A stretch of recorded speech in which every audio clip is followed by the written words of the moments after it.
प्रधानमंत्री नरेंद्र मोदी ने भूटान के चौथे राजा ड्रुक ग्यालपो जिग्मे सिंघिए वांगचुक से शिष्टाचार भेंट की है।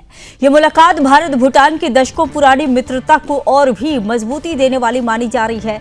प्रधानमंत्री मोदी की ये यात्रा रणनीतिक और भावनात्मक दोनों ही मायनों में बेहद ही अहम मानी जा रही है। भूटान भारत का नजदीकी हिमालयी पड़ोसी है और दोनों देशों के बीच न सिर्फ सीमाएं बल्कि सांस्कृतिक और आध्यात्मिक रिश्ते भी गहरे हैं। इस मुलाकात में दोनों नेताओं ने क्षेत्रीय सहयोग, विकास परियोजनाओं और आपसी विश्वास को और भी मजबूत करने पर चर्चा की। बताया ये जा रहा है कि भारत की ओर से भूटान में शिक्षा, ऊर्जा और डिजिटल कनेक्टिविटी के क्षेत्र में नए निवेश की संभावनाओं पर भी बातचीत हुई।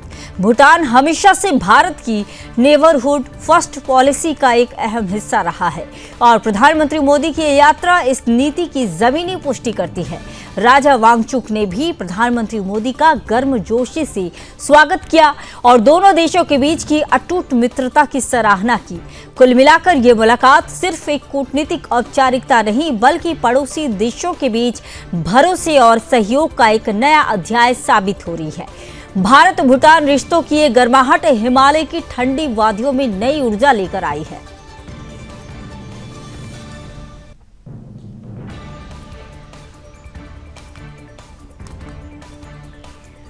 तो बता दें कि पीएम मोदी की भूटान यात्रा शाही मुलाकात कही जा रही है। चौथे राजा संग गुंजा से दोस्ती का संदेश पीएम मोदी की तरफ से ये देखा जा सकता है। तस्वीरों में आप देख सकते हैं भारत भूटान रिश्तों में नई मजबूती की जो है वो झलक देखी जा रही है।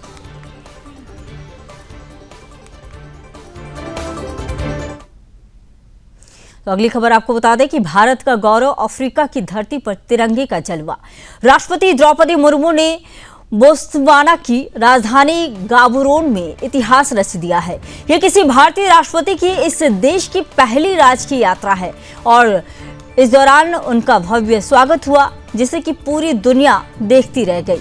21 तोपों की गड़गड़ाहट, सजे धजे सैनिकों की सलामी और बोत्सवाना के राष्ट्रपति डूमा गिडियन बोको का आत्मीय आलिंगन सब कुछ बता रहा था कि अफ्रीका में भारत की कूटनीति अब नई ऊंचाइयों पर है।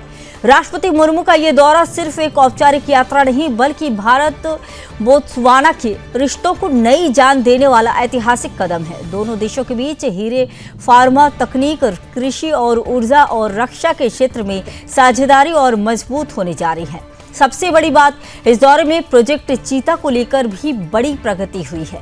कलाहारी रेगिस्तान से 8 चीतों को भारत लाने के समझौते पर अंतिम मुहर लगने जा रही है। गाबोरोन से 10 किलोमीटर दूर मोकोलोदी नेचर रिजर्व में राष्ट्रपति मुर्मू और बोको इन चीतों को क्वारंटीन एरिया में छोड़े जाने की प्रतीकात्मक समारोह में शामिल होंगी। ये दृश्य न सिर्फ वन्य संरक्षण बल्कि भारत अफ्रीका दोस्ती की नई पहचान बनने वाला है।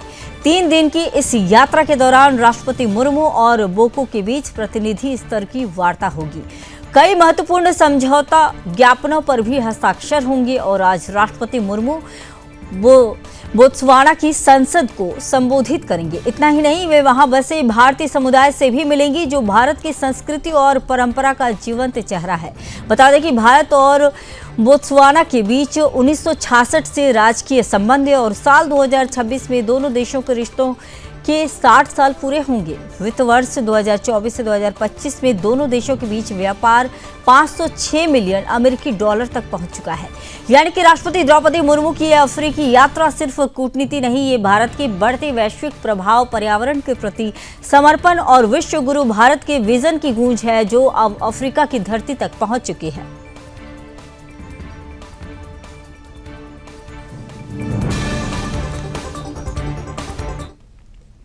अगली खबर आपको बता दें कि भारत चीन सीमा पर हर कदम पर सतर्क है भारत की सेना। पूर्वी अरुणाचल प्रदेश के दुर्गम इलाकों में भारतीय सेना की दाऊ डिवीजन ने ऐसा संयुक्त अभ्यास किया जिसने दुश्मनों को साफ संदेश दे दिया है कि भारत हर हाल में तैयार है। कठोर पहाड़ी इलाकों, बर्फीली हवाओं और चुनौतीपूर्ण मौसम में हुआ यह अभ्यास भारत सैनिकों की अदम्य साहस और अद्भुत अनुशासन की मिसाल बन गया। इस प्रशिक्षण अभियान का मकसद था संचालन क्षमता बढ़ाना, सामरिक समन्वय को और मजबूत करना और हर परिस्थिति में मिशन तत्परता सुनिश्चित करना। सैनिकों ने ऊंचाई वाले अग्रिम मोर्चों पर न सिर्फ टीम वर्क और सामरिक प्रतिक्रिया का अभ्यास किया, बल्कि वास्तविक युद्ध जैसे परिदृश्यों का भी अनुकरण किया। उन्होंने दिखा दिया कि जब बात देश की सीमाओं की हो तो चाहे मौसम कितना भी कठोर क्यों ना हो, भारतीय जवान हर मोर्चे पर डटे रहते हैं। सेना अधिकारियों के मुताबिक ये अभ्यास केवल फील्ड एक्शन तक सीमित नहीं था, इसमें लॉजिस्टिक सपोर्ट, कम्युनिकेशन सिस्टम और संयुक्त योजना निर्माण जैसे महत्वपूर्ण पहलुओं को भी परखा गया। यानी ये एक ऐसा समग्र प्रशिक्षण था जो न सिर्फ हथियार चलाने बल्कि रणनीति गढ़ने की क्षमता को भी निखारता है। दावो डिवीजन के अधिकारी साफ कहते हैं, ऐसे अभ्यास भारतीय सेना की सतत तत्परता और उच्च पेशेवर परंपरा का हिस्सा है। इन अभियानों से ये सुनिश्चित किया जा रहा है कि भारत चीन सीमा के पूर्वी सेक्टर में तैनात हर सैनिक हर पल चौकस, हर परिस्थिति के लिए तैयार और हर चुनौती का सामना करने के लिए सशक्त रहे। अरुणाचल की ऊंचाइयों से निकली ये एक स्पष्ट चेतावनी है कि भारत की सीमा कोई छू नहीं सकता। दुश्मन अगर नजर उठाएगा तो दाऊ डिवीजन की धार उसका जवाब बनेगी।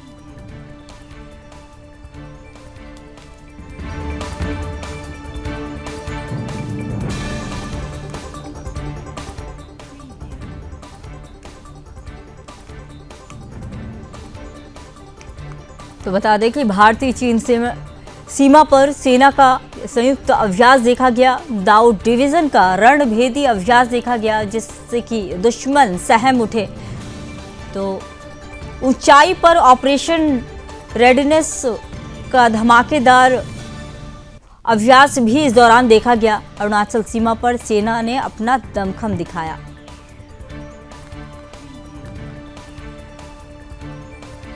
तो अरुणाचल की ऊंचाइयों से निकली ये एक स्पष्ट चेतावनी है भारतीय सेना की तरफ से कि भारत की सीमा को कोई छू नहीं सकता है।